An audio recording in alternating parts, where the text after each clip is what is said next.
Magandang hapon mga batchmates at classmates. Ngayong hapon, dito sa Tatak segment ay nakikitambay ang isa nating alumnus mula sa College of Development Communication Students. Siyempre, ang aming home, ang CDC. So ngayon, kasama po natin si Sir Ronald. Magandang hapon po, Sir Ronald. Welcome po sa Galing UPLB. Bago po tayo magtuloy sa ating kwentuhan, batiin po muna natin ang ating mga tagapanood. Hello po, magandang hapon sa inyong lahat. Ako po si Ronald Manggubat at ako'y dating taga-DevCom din dito sa DZLB mismo. Okay, yun. Grabe, sir. So, ano yung pakiramdam na nagbabalik kayo dito sa ating studio? Very nostalgic, melancholic. Kasi dito mismo, sa mismong studio na to, iba lang ang layout, nandito yung console.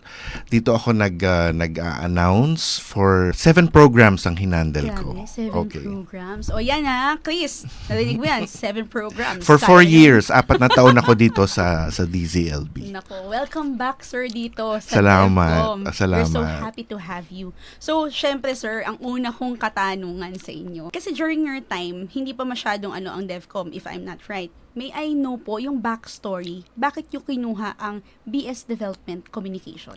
Actually, wala akong ka-idea kung ano yung DevCom.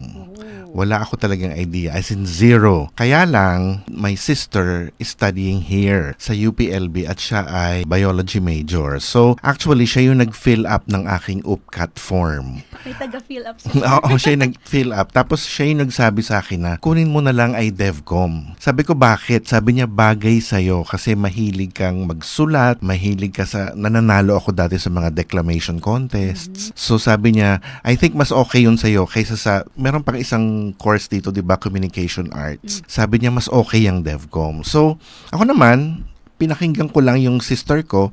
Tapos, luckily, nung pumasa ako sa UPCAT, tuloy-tuloy na, nag-DevCom ako. Ang hindi ko alam, nung time na yon, ewan ko lang ngayon hindi ko na kasi alam yung curriculum. Nung time na yon, we were supposed to take up 24 units of technical courses. Yan ay yung mga, mamimili ka either agriculture or economics. Since mahina ako sa numbers, pinili ko agriculture. Not knowing na medyo may kahirapan din pala siya.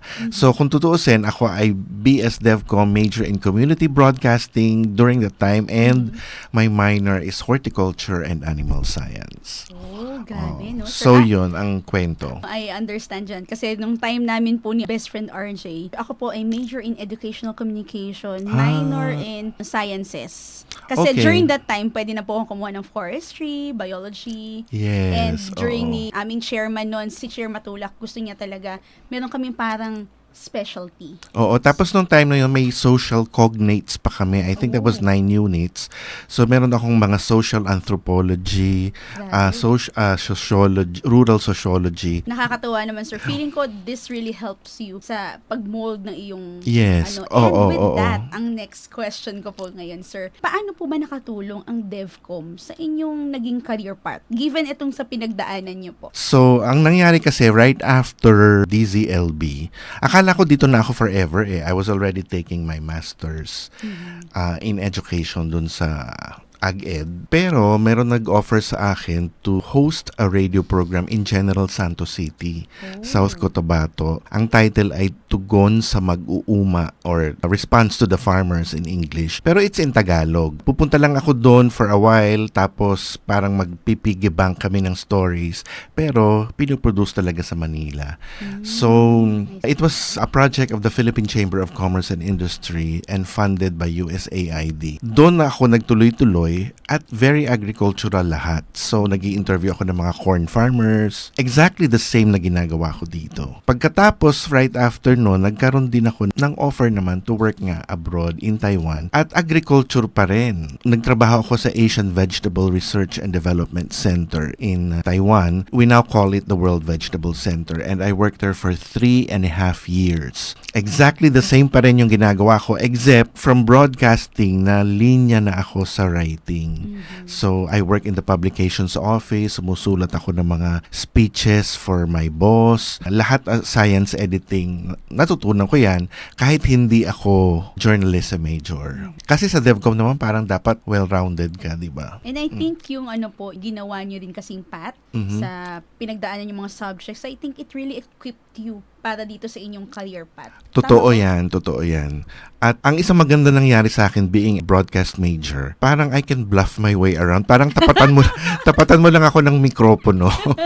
Makakapag-adlib na ako kahit Yes. hindi ko masyadong alam yung subject. I don't know how I do it. Basta may ganon. Kasi meron kaming exercise dati noon. I remember I took up broadcast speech and performance. Pupulot ka ng topic, tapos i-expound mo siya in like 20 minutes. Kahit wala kang alam. In fairness, yun talaga sir, talagang yung lahat ng pinagdadaanan talaga natin dito sa college. Mm-mm. Actually, dapat hindi to nire-regret ng mga estudyante natin. Correct, oo. Ngayon sir, follow-up question ko lang. Okay. Are there any regrets dun sa pag-fill up ni ate nyo po sa inyong UPCAT form na kinuha talaga ng DevCom for you? Hindi. Oo. Okay.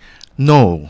Wala akong regrets kasi ang nangyari sa akin, there was a time nagsawa din ako. Sabi ko nga parang, ay naku, sawa na ako mag-agriculture na tumatawid ako ng pilapil, yung mga ganyan. So binago ko, actually, I studied screenwriting. Oh. Napunta ako sa pagsusulat ng dulang pampelikula. Nagsulat din ako sa telebisyon. Tuloy-tuloy yon for 9 years hanggang sa nakapag-line produce na ako for Cinemalaya. Nag-produce ako ng 2 pelikula. Pero na-discover ko, kasi nung time na yon I was already in my 40s.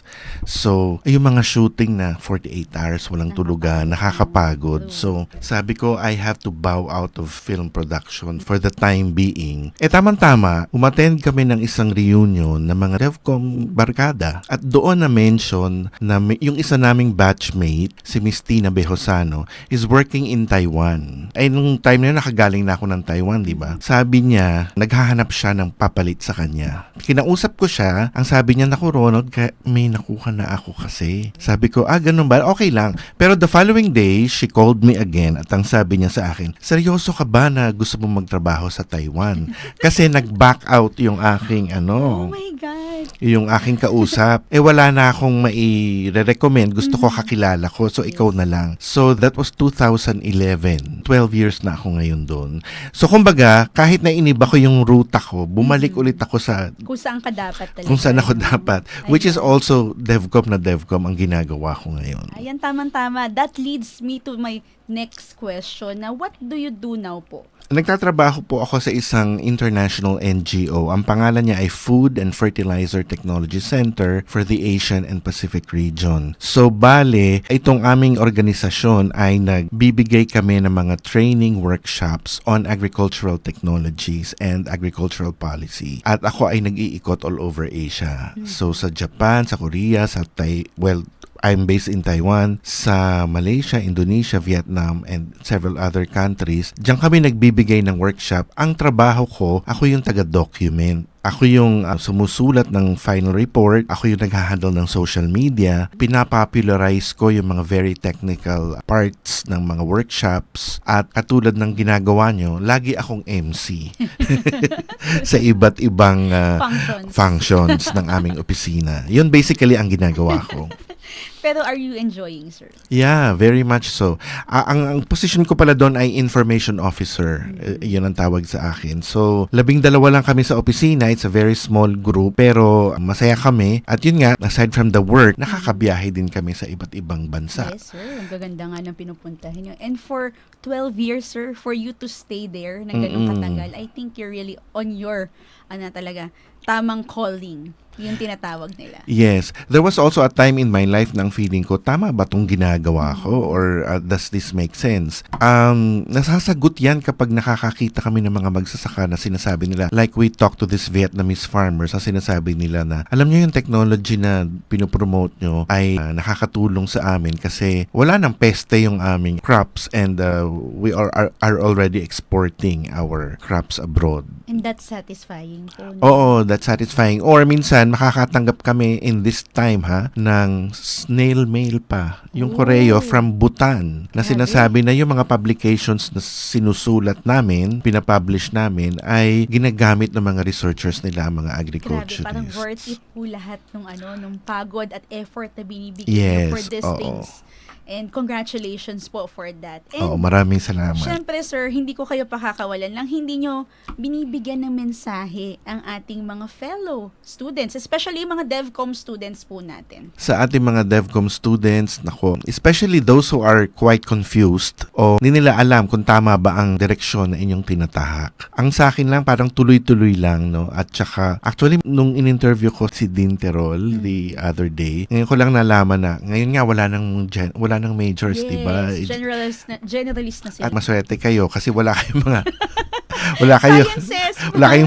wala kayong mga mathematics na binagsak-bagsak ko yan nung time na yon.